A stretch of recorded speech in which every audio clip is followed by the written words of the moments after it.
नमस्ते, I am Deepali Goyal. स्वागत करती हूँ आप सभी का साइंस मैजिक पर।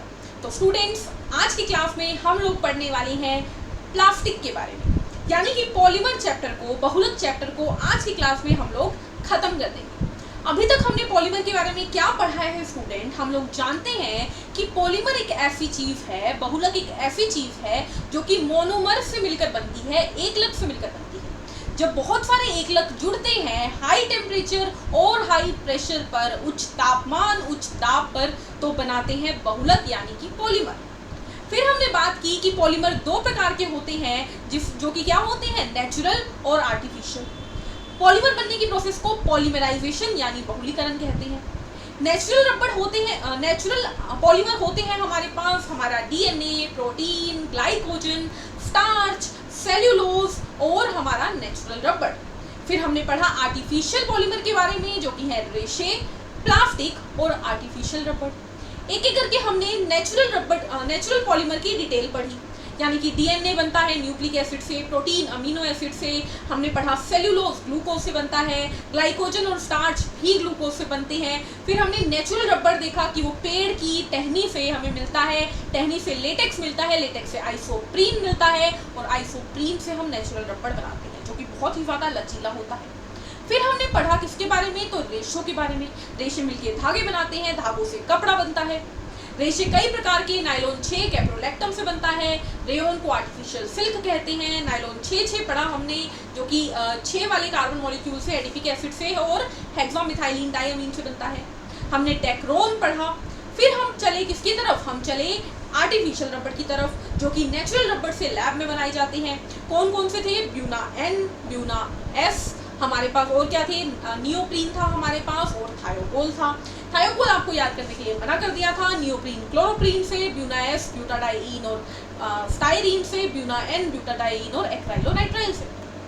फिर हमने वल्कनीकरण पढ़ा, यानी कि रबड़ को जब हम ज़्यादा तेज टेम्परेचर पे सल्फर के साथ गर्म करते हैं तो वल्कनीकरण हो जाता है, जिससे कि वल्केनाइज्ड रबड़ बनता है, जैसे कि नियोप्रीन हो गया। ये काम कहाँ आता है? तो आपने देखा है ग्लव्स वगैरह बनाने में काम आता है, टायर, गाड़ियों के टायर बनाने में काम आता है। तो आज की क्लास में हमें क्या पढ़ना है? आखिरी टॉपिक, जो कि रहेगा प्लास्टिक। तो आर यू रेडी स्टूडेंट? आज की क्लास में हमें पढ़ना है प्लास्टिक के बारे में। प्लास्टिक जो कि एक तरीके से पॉल्यूशन, एक प्रदूषण का कारण बन चुका है हमारी दुनिया में। प्लास्टिक स्टूडेंट दो प्रकार का होता है, लेकिन उससे पहले आपको क्या जानना है? प्लास्टिक क्या होते हैं? एक ऐसे बहुलक जो कि बहुत ही ज्यादा टफ होते हैं, यानी सख्त होते हैं।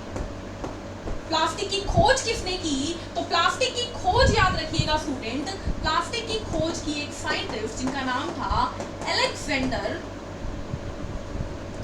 पार्क। अलेक्जेंडर पार्क नाम के साइंटिस्ट ने, पार्क्स के नाम के साइंटिस्ट ने प्लास्टिक की खोज की। फिर आपको याद रखना है कि नेचुरल प्लास्टिक कौन सा होता है? एक ही होता है नेचुरल प्लास्टिक, यानी प्राकृतिक प्लास्टिक होता है, जिसे बोला जाता है लैक। क्या बोला जाता है? लैक बोला जाता है, ठीक है, या लैह बोल देते हैं हिंदी में, ठीक है। अब बात करते हैं आगे की। अभी तक क्या जाना? प्लास्टिक की खोज किसने की? प्लास्टिक की खोज की अलेक्जेंडर पार्क्स ने। नेचुरल प्लास्टिक होता है लैक और प्लास्टिक जो होता है वो टफ होता है। अब बात करते हैं प्लास्टिक के दो प्रकार की। तो प्लास्टिक स्टूडेंट दो प्रकार का होता है। कौन कौन सा? पहला आता है थर्मो सेटिंग प्लास्टिक। क्या आता है? Thermo setting. और एक आता है थर्मो प्लास्टिक। एक आता है थर्मो सेटिंग और एक होता है थर्मो प्लास्टिक। क्या फर्क है इन दोनों? बहुत ही सिंपल है स्टूडेंट। देखो, थर्मो प्लास्टिक वह प्लास्टिक है जिसे हम गर्म कर करके अलग अलग शेप दे सकते हैं। जैसे कि आज हमारे पास उस प्लास्टिक की शेप बोतल की है, फिर हमने उसको गर्म किया, उसे एक वास बना दिया, फिर उसे गर्म करके एक नई शेप दे दी। यानी कि थर्मो प्लास्टिक वो प्लास्टिक है जिसे गर्म कर करके बार बार नई नई शेप दे सकते हैं। यानी गर्म करो, उसे शेप दो, उसे ठंडा करो, गर्म करो, उसे शेप दो, उसे ठंडा करो। यानी कि ये बार बार आकार बदल सकता है, ठीक है, लेकिन ये नहीं बदल सकता। थर्मो सेटिंग, एक बार सेट कर दिया मतलब सेट कर दिया। थर्मोसेटिंग प्लास्टिक वो प्लास्टिक है स्टूडेंट जिसे हम बार बार यूज नहीं कर सकते, यानी सबसे बड़ा पोल्यूशन का कारण है ये प्लास्टिक। एक बार यूज करोगे उसके बाद ये वेस्ट है आपके लिए। तो प्लास्टिक दो प्रकार के हैं, एक जिसे थर्मोप्लास्टिक बोलते हैं वह पॉलीमर जो कि बार बार इजीली हम सॉफ्ट करके हार्ड बना सकते हैं, यानी उसकी शेप को बदल सकते हैं, जबकि थर्मोसेटिंग पॉलीमर्स वो पॉलीमर्स हैं, वो प्लास्टिक हैं जिसे एक बार जो परमानेंट शेप दे दी वो परमानेंट रह जाती है, उसके बाद हम उसकी शेप नहीं बदल सकते। ठीक है, तो ये ज़्यादा पॉल्यूशन का रीज़न है। ठीक है, उसके बाद इसके एग्जाम्पल अगर आपको याद रखने हैं तो आपको याद रखना है क्या, थर्मोसेटिंग के एग्जाम्पल है बेकेलाइट, क्या है बेकेलाइट, टेराइलिन, ग्लिप्टर। नाम अभी लिख लो, इनकी डिटेल मैं आपको बताऊंगी इसके बाद। टेराइलिन, ग्लिप्टर। और थर्मोप्लास्टिक के एग्जाम्पल हैं पॉलीथीन, जिस पॉलीथीन के हम बैग यूज करते हैं, पॉलीथीन, पीवीसी, पॉलीस्टाइरीन, टेफ्लोन यानी पॉलीटेट्राफ्लोराइड। तो ये सब किसके एग्जाम्पल है, ये सब एग्जाम्पल है थर्मोप्लास्टिक के, यानी इसकी शेप बदल सकते हैं। एक और एग्जाम्पल भी इसका पॉलीस्टर भी इसी का एग्जाम्पल है। ठीक है, अब एक एक करके हम डिटेल याद करते हैं इसकी क्या है। देखिए अब हम एक एक करके पढ़ेंगे कि पॉलीथीन किससे मिलकर बनता है, पॉलीविनाइल क्लोराइड किससे मिलकर बनता है, पॉलीस्टाइरीन किससे मिलकर बनता है, टेफ्लॉन किससे मिलकर बनता है, और सिमिलरली बेकेलाइट के बारे में पढ़ेंगे। ये लिखिए आप लोगों ने, प्लास्टिक दो प्रकार के हैं, एक जो शेप बदल सकता है, एक जो शेप नहीं बदल सकता, थर्मोप्लास्टिक और थर्मोसेटिक। ठीक है, चलिए अब एक एक करके देखते हैं इन सबको इन डिटेल। सबसे पहले पॉलीथीन, तो नाम में दिख रहा है स्टूडेंट, पॉलीथीन किससे मिलकर बनेगा,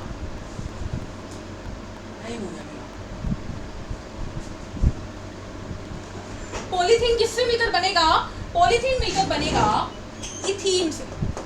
नाम में दिख रहा है इथीन से मिलकर बनेगा, यानी पॉलीथीन एक ऐसा पॉलीमर है जो कि इथीन की पॉलीमराइजेशन से मिलकर बनेगा। किससे, तो इथीन क्या है, इसका मोनोमर है। कहाँ पर इस्तेमाल होता है, तो हमारे पॉली बैग्स में।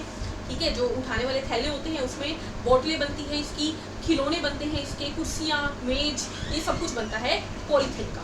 ठीक है, उसके बाद पॉलीस्टाइरीन, नाम में इसका आ रहा है पॉलीस्टाइरीन मिलकर बनेगा स्टाइरीन से। तो स्टाइरीन क्या है, मोनोमर है किसका, पॉलीस्टाइरीन का।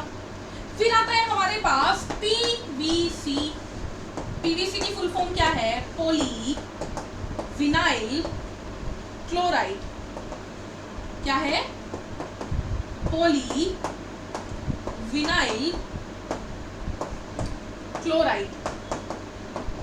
तो पीवीसी की आपने सुना होगा, बड़ी बड़ी पाइपें आती हैं पीवीसी की पाइप्स, है ना, तो वो पीवीसी की पाइप किससे मिलकर बनती है, पॉलीविनाइल क्लोराइड से। और पॉलीविनाइल क्लोराइड किससे मिलकर बनता है, विनाइल क्लोराइड का, यानी मोनोमर क्या है, मोनोमर है विनाइल क्लोराइड।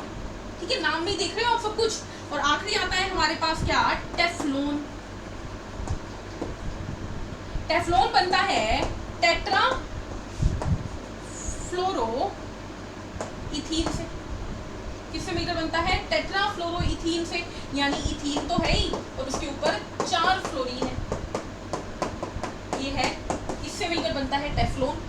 ठीक है, टेफ्लॉन इससे मिलकर बनता है पॉलीइस्टर। ठीक है, वो अलग है हमारा। अच्छा, टेफ्लॉन को पॉली टेट्रा फ्लोरोइथीन भी कहते हैं, पॉली टेट्रा फ्लोरोइथीन भी कहते हैं, और इसी को PTFE भी बोलते हैं। ठीक है, तो ये चारों क्या है, ये चारों है थर्मोप्लास्टिक।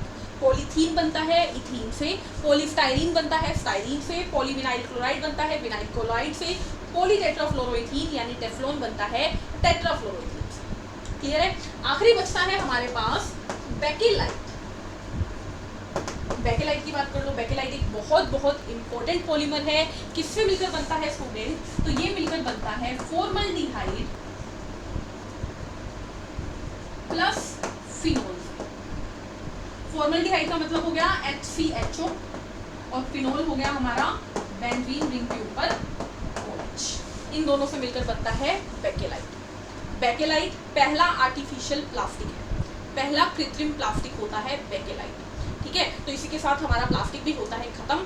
इंपॉर्टेंट बता देती हूँ पूरे पॉलीमर चैप्टर में, पूरे पॉलीमर चैप्टर के अंदर अगर आपसे कोई इंपॉर्टेंट पूछे तो याद रखिएगा क्या है।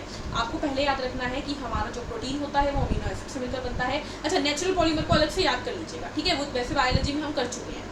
ठीक है, आ जाओ हमारे आर्टिफिशियल के ऊपर। तो नायलॉन 6 मत भूलिएगा, रेयोन आर्टिफिशियल सिल्क कहलाती है, ये मत भूलिएगा। वल्केनाइजेशन ऑफ रबड़ में सल्फर डाला जाता है, ये मत भूलिएगा।